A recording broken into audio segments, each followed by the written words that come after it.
Hi Aries, this is Jav. Welcome po sa ating channel. By the way, Aries, this is timeless reading.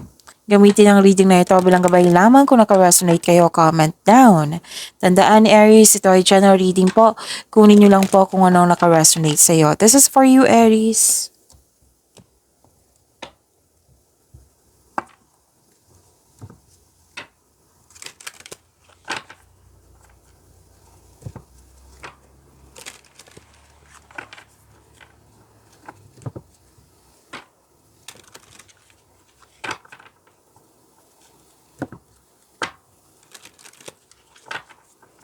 Para po ito sa iyo Aries.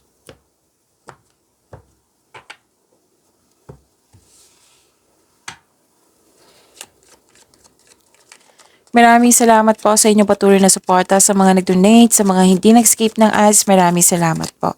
Sa mga hindi pa nag-subscribe, subscribe na po kayo at click bell notification para malaman nyo na may bago tayong video. Para sa mga gusto magpa-reading, comment po kayo ng personal reading. Again, comment kayo ng personal reading and check my reply sa comment section.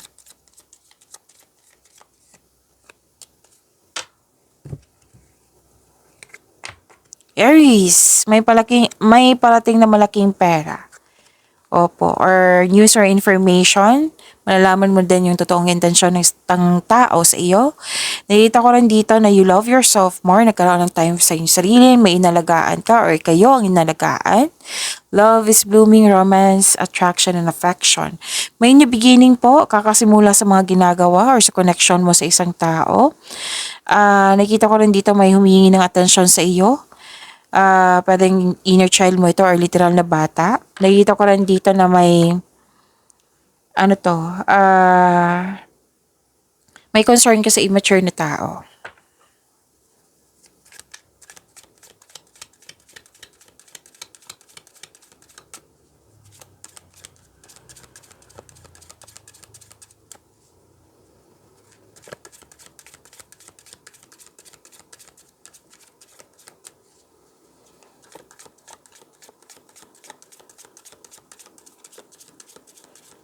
Energy po ni Aries.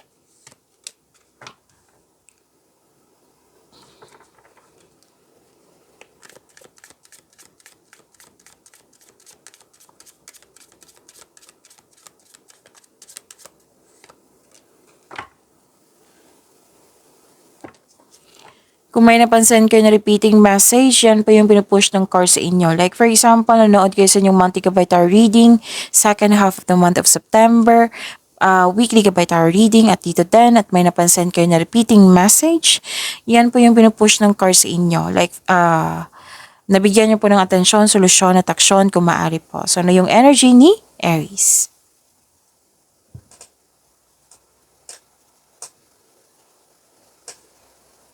Nagka-receive kayo ng wisdom message. Gusto niyo mapag-isa? Pwede nag-soul searching kayo. You have divine inspiration, nagkaroon ng enlightenment. Ginagamit mo yung talino mo, hardworking kayo, nagbigay ka ng pasensya. Maraming mga tao na takot mag-isa, baliktad sa'yo, na maglaan ka ng oras upang ikaw ay makapag-isip ng mag-isa, soul searching. You can restore your energy by spending time with yourself. So, naghahanap ka ng solusyon, sagot sa inyong mga katanungan. Sabi ng card nyo dito, all life's answers are within you. Nasa iyo na yung sagot, nasa iyo na yung solusyon. Pero then na, gusto mo magtrabaho alone. Ayaw mo yung collaboration. Pwedeng nagkaroon ng space kasi space is a sign of respect sa inyong sarili, sa connection mo sa isang tao din.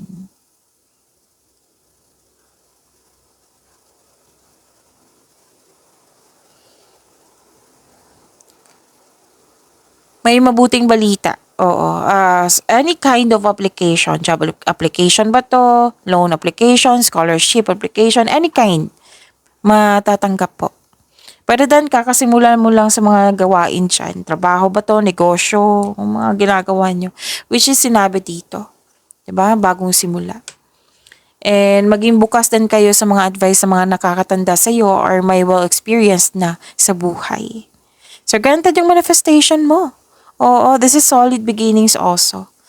Okay? Ang ilan sa inyo, dine-develop nyo yung skills mo para magamit nyo pandagdag income. So, nagtatrabaho kayo dito eh. More likely, ano to, sa career and money nyo to. Basta busy kayo na very focused na hindi nagmamadali.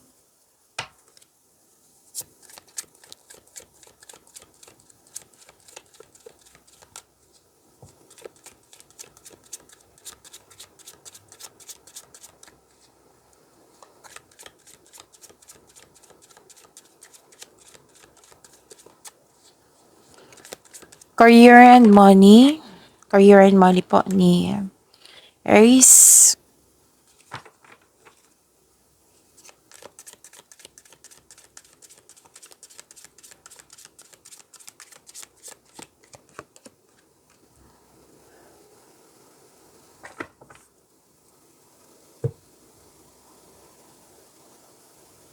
Ang ganda nito, Aries, kasi sinabi dito na dalawang card na mismo nagsabi dito na granted yung manifestation mo. May fulfillment sa pangarap.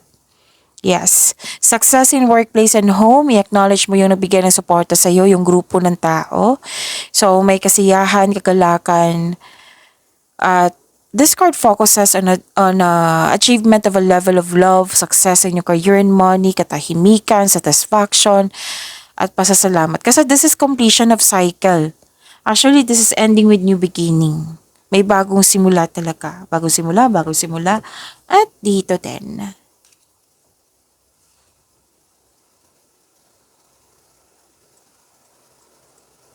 Ang advice ng card nyo dito, you should take a risk and try something new.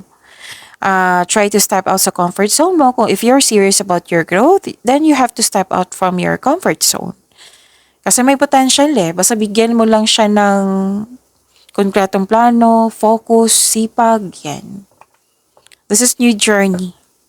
Okay? So take a leap of faith and trust the support of the universe. Please know that you are divinely guided, Aries. Huwag kang matakot, instead i-acknowledge mo mga lessons na na-encounter mo. And this will lead you to new opportunities po. Ito yung part ng iyong personal and spiritual evolution.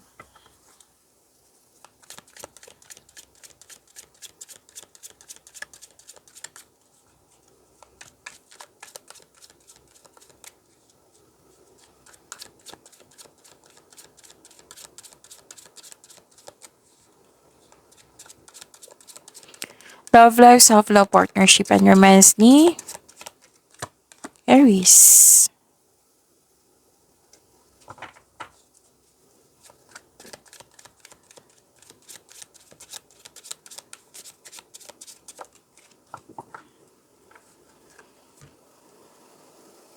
Aries, you felt trapped or nagkaroon ng restriction. Pwede nag-overthink din kayo. Or para kang nakatali sa isang bagay or sa isang sitwasyon at ikaw ay nahihirapan. Single ka man, may relasyon sa buhay mag-asawa. Oo. Pwede yung sitwasyon to or sa isang tao or sa isang bagay. So sabi ng card dito, kayo po ang makakawala dyan. Kayo po mismo. Basta may willingness lang po. So free yourself. Kailangan magkaroon ng freedom and recovery. Okay?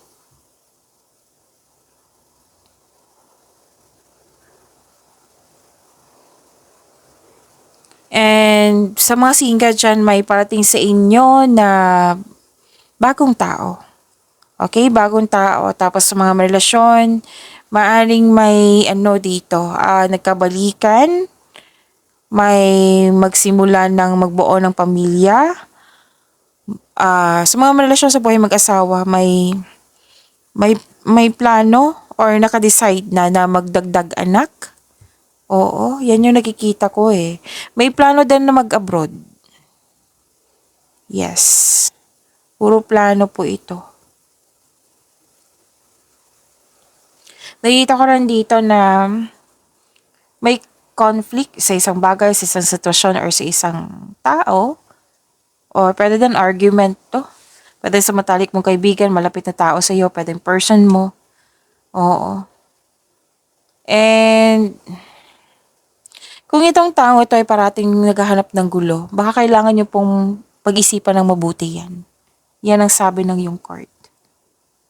Para doon, pag-usapan yun ng masinsinan yung pag-usapan yun ng mahinahon. Hmm.